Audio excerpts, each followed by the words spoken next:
right now. We go NFL, and it was Doug Pederson and Howie Roseman talking today to kind of kick off our Football at 4 conversation, and a lot of stuff, I'm going to say a lot of stuff, but there were some definite interesting topics that come from that conversation. We bring Johnny Mac into that conversation now here on the Boardwalk Honda Hotline. And John, I guess number one, Howie Roseman and Doug Pederson both addressing Jason Peters, but one of them sounding a lot more interested in bringing Peters back than the other. And you wrote about Doug Pederson. It sounded as if he was quite okay with having Jason Peters be his left tackle in 2020. Yeah, and that's what Doug would prefer, and it's kind of understandable. He's thinking from a head coaching perspective, so he just wants the better player out there, and it's to kind of put it on 973ESPN.com. It's hard to imagine that Andre Dillard will be better next season than Jason Peters, but it's not as simple as that. You have to weigh into the equation. It's first-round pick. You need to get him on the field. He needs to be on the field to improve long-term. He's a better solution. And the old adage, it's better to give up on a player a year early than a year late. So that's what Howie Roseman has to weigh. And ultimately, the Eagles should probably move on from Jason Peters, but we'll see how it shakes out. It's more complicated even because of his relationship with Jeffrey Lurie and his stature in this organization. And I saw you tweet this out, but I'll let you answer the question yourself, which is, where is he playing-wise? A lot of people would say he's old, don't bring him back. You got Dillard here. Can Peters still be a successful left tackle in this league? Oh, he was last year. I mean, he was a top 5 left tackle in the NFL. I talk about it all the time. And Howie said correctly today, that's probably the best quote from Howard Roseman. It's pretty generic today. Said it's an offensive lineman deficient league. It's an O-line deficient league. That's the exact quote. He's right. There's a lot of bad offensive linemen in this league. But Eagles fans are watching Eagles games. They're not watching other games. And they don't see how bad the other left tackles are in this league. And he's still, and Jeff Stoutland will tell you this straight to your face and give you dirty looks if you say anything different. He's still one of the best left tackles in the NFL. All right, Johnny Mac in the house, Football at 4. He also said today, we were looking at signing core guys and not just for this year. Over the last 2 years coming off the Super Bowl, we were looking at our team over the last 2 years. We are looking at it differently. We're looking at 2020, 2021, 2022. So Howie's saying the free agency plan is changing here, kind of evolving. So what's the message you get from what he said? Well, it should lean you in the direction that the Eagles are going to try to get younger players that are long-term answers, and that's the way it should shift. We've talked about it a lot. They felt that the championship window was open, 2017, 2018, 2019, and they did some things that probably weren't the best long-term because they were trying to take advantage of the short-term. And now it's got to shift a little bit. And Howie mentioned that back in January as well when he was talking about adding youth and keeping draft picks. Remember, this is a team that has had 5 draft choices for 2 consecutive years. Typically, that's not how you build a football team. So they're going to have at least 10 this season, and I think they're likely to add more than subtract from that number. Yeah, I mean, I guess if you look at it, the last 2 years, and you said this in your in Football at 4 past, they were all in the last 2 years trying to win the Super Bowl in 18 and 19 after winning it in 17. But now it seems like does it feel like that there's another crack that they feel like they can open that window back up between now and 2023?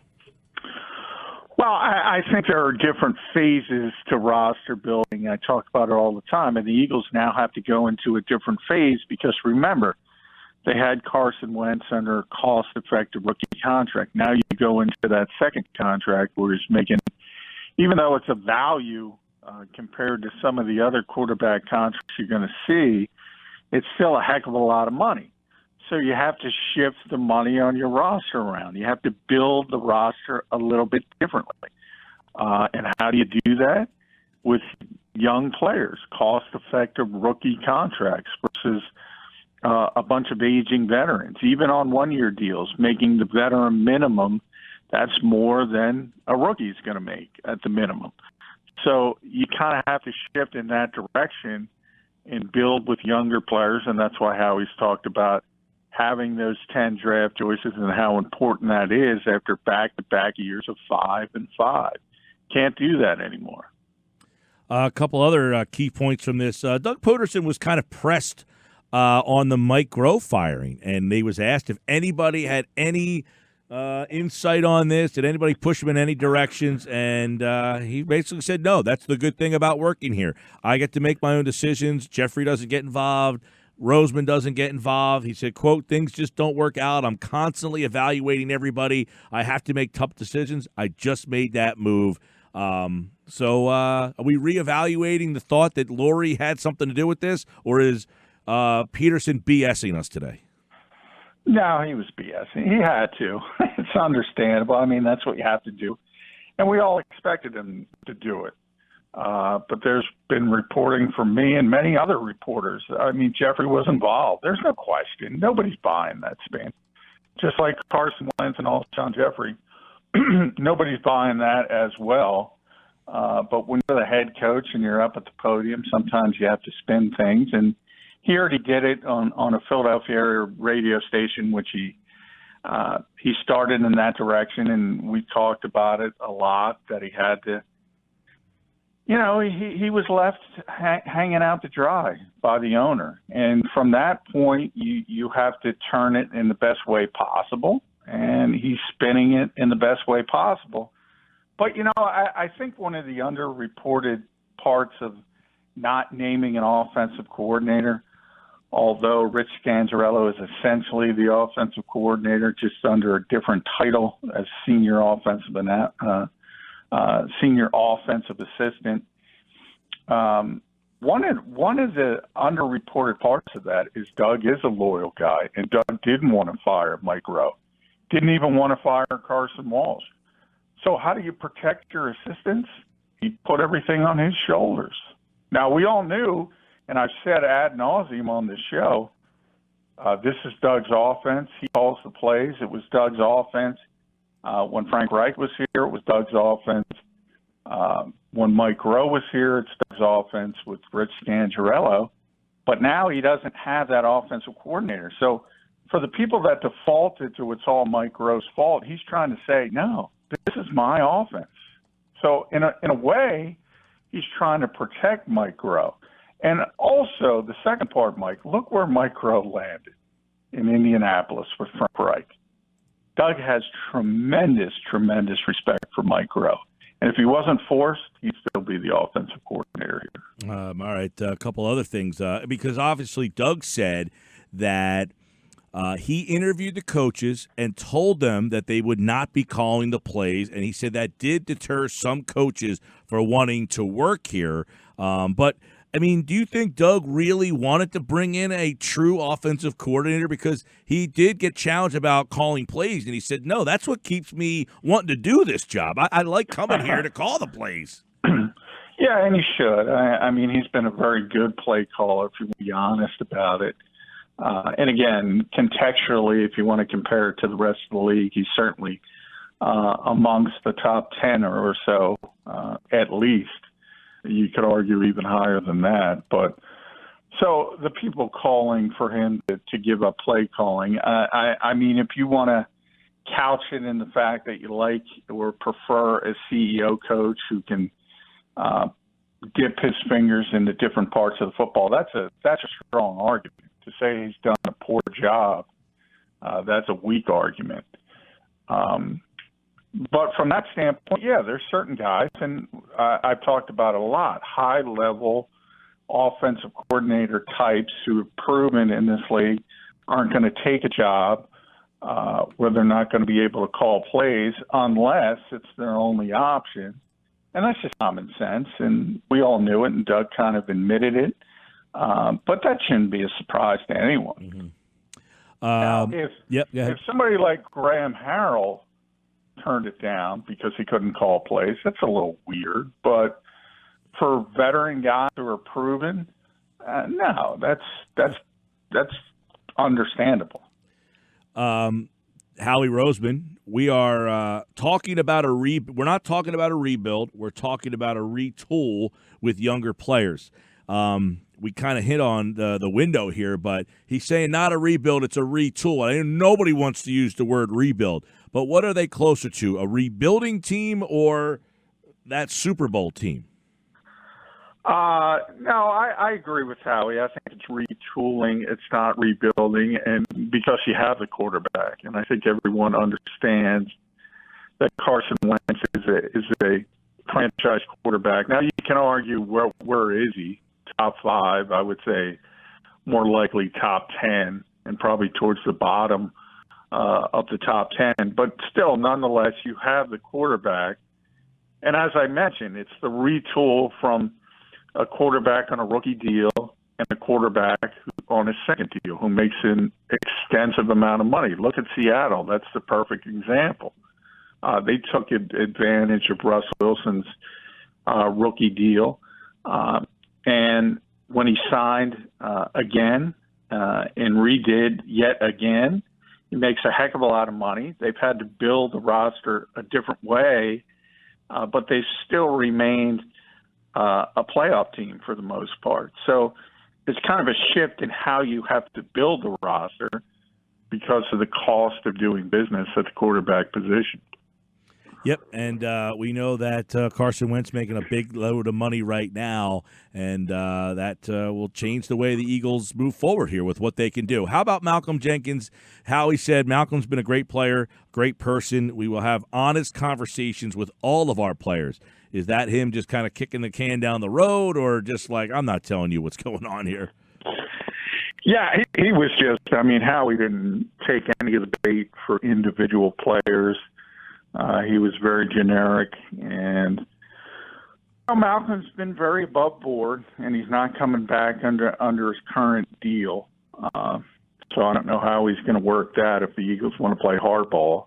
He could always retire, but he would have to sit out a season if he didn't want to play for the Eagles because he is under contract. Mm-hmm. Ultimately, the Eagles need him. They don't have anything at reserve safety. The backups are guys like Marcus Epps, who was picked up on waivers late in the season, Rudy Ford, who's really a special teams player, and that's it. This Rodney McLeod is unlikely to be back as well. So you better have a plan if you're not going to work things out with Malcolm Jenkins.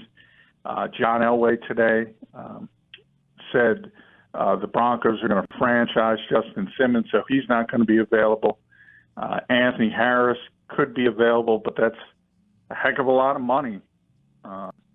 Probably $14 million a year for a safety. Typically, the Eagles have not wanted to go into that financial range for that position.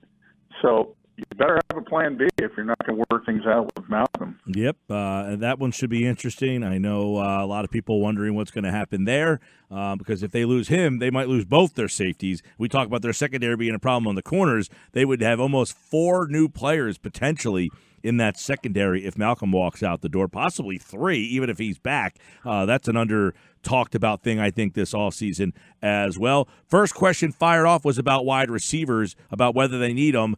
Roseman was asked about Alshon. He said the most important thing is for him to get healthy. We have good players that are not 24, 25 years old. So, obviously, it kind of seems like he's keeping Jeffrey in the conversation because he has to, but acknowledging that Jackson is older and they're older at that position. But I don't know. What was the read that you got on the Jeffrey comment where he says, the most important thing was for him getting healthy? It didn't sound like he was giving any ringing endorsement that he is here with us, he's an Eagle, or elsewise.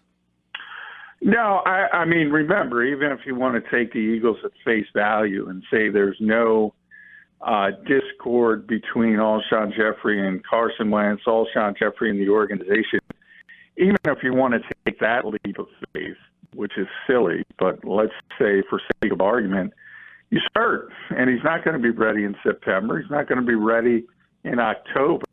Hopefully, he would be ready midway through the season. So you have that on top of it.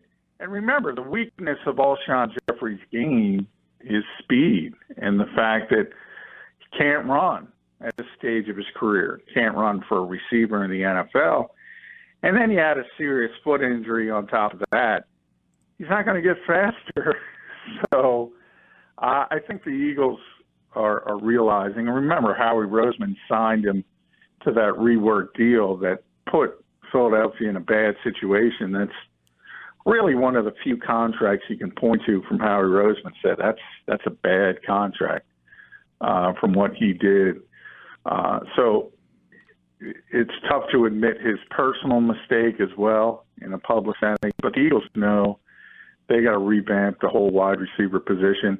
And to be honest, if they weren't in this situation from a contract standpoint, forget about Alshon Jeffrey. Deshaun Jackson wouldn't even be back. They would go completely in a different direction. The only reason you're talking about either of them coming back is because of the contracts. Yep. All right, Football at 4, Johnny Mac's in the house. For more on Pederson's thoughts on Jason Peters, check out 97.3 ESPN.com. A lot of NFL stuff, but before we get to that, XFL ratings week 3, down again this week, but what was your read on what the people, the fans, think about the XFL? Is it a scary decline, or is it an expected decline? It's better than I expected. Wow. I think you have two groups. I mean, I've written a lot about TV ratings in the past. I have a lot of sources in that industry. So the TV people are happy with the ratings. And, people who don't understand the current landscape, Pro Football Talk would be most notable. They're writing like it's a terrible decline week in and week out. It's just not the reality of the modern television landscape. And you look at it, what was the number one rated sports broadcast on TV again this week? XFL football. Mm-hmm. Think about that. Just to give some context to that, XFL Week 3, Dallas-Seattle, 2 million. XFL Week 3, Houston-Tampa Bay, 1.9. 76ers-Bucks on primetime ABC Saturday night, 1.7. So more people watch XFL games than Sixers-Bucks, and you had the best team in the league with the league MVP. Yeah, exactly. And that's a marquee matchup, as you mentioned, against a league that's a juggernaut and considered the second most popular league now behind the NFL, even ahead of Major League Baseball. And you got a league that's been in business for 3 weeks and it's beaten it. I mean, I don't know how you frame that as poor unless you don't understand television ratings. And I think so. I think that's the disconnect. And I know the FS1 people told me directly. I mean, they were expecting 800,000. And I thought that was for their first game. And I thought that was being a little bit too optimistic. I forget the exact number. I think it was 1.35 million, something in that range. They were doing handstands. I mean, they were thrilled. And the FS1 game this week was the top-rated show on that particular network. Yeah. So, I mean, it's been a home run. The question for the XFL, though, is can they turn this into TV rights fees? That's the question. But from the TV network standpoint, they're thrilled with it. If they're that thrilled, right, can they turn it into getting money out of this? Do you think that wouldn't happen until after the 3 years are up? Yeah, there's no reason for them to think about it from their perspective. Right. I mean, well, unless somebody stepped in and was willing to pay them for it, say CBS walked in and said, hey, we do want to pay you for it. Well, that's the thing. If you're ABC, ESPN, or if you're Fox and you say, you know what, this is beating Sixers-Bucks, and we don't want to compete with other networks down the road, let's lock them in. Yeah, then you can talk about doing an extension and putting TV rights fees on the back end. That could happen. But I think it's too early. Certainly, I mean, we're not even halfway through season one. And I do think part of it is some of these bad teams like Tampa, New York, and I think having bad teams in New York and Los Angeles, that doesn't help because you're going to see probably 10,000 people in MetLife Stadium this week because that team's so bad. So I don't think that's good. Sellout in St. Louis. Yeah, I mean, the good team, St. Louis obviously loves. That's probably the number one market. Houston. I think it's a lot like the NFL. I mean, the good teams are going to continue to do well. And if you look at the NFL even, late in the season with really bad teams, there's a lot of empty seats. Now, they sold those seats, but people aren't showing up. All right, football at 4, Johnny Mac. Real quick, before we let you roll here, John, this 17-game schedule, some details are coming out that all teams in one conference would have 9 home games one season and then 8 the next, and the 17th game potentially being all matchups between NFC teams and AFC teams in the Week 17.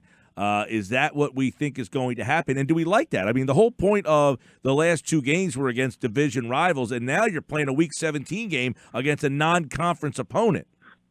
Yeah, I don't necessarily like that. I mean, you have to figure out something because of the unbalanced nature of it. So that makes sense going back and forth between the AFC and the NFC, having the extra home game. But yeah, I mean, it's bad. It's a money grab, let's be honest. The only reason they're adding this game doesn't add anything to the league. It doesn't add anything to the schedule. It makes it wonkier, as you just mentioned. It's all bad, except for the added revenue. That's the only good part of it. But it's going to be significant added revenue. So they're not giving up on it. All right, John McMullen, like all guests, of course, appeared via the Boardwalk Honda Hotline. Football at 4. We do it every day. Tomorrow, a lot of NFL conversation. And, of course, for more on today's press conference from Doug Pederson and Howie Roseman, check out 97.3ESPN.com and follow John on Twitter at JFMcMullen. All right, John, take care, pal. All right, thanks, Mike.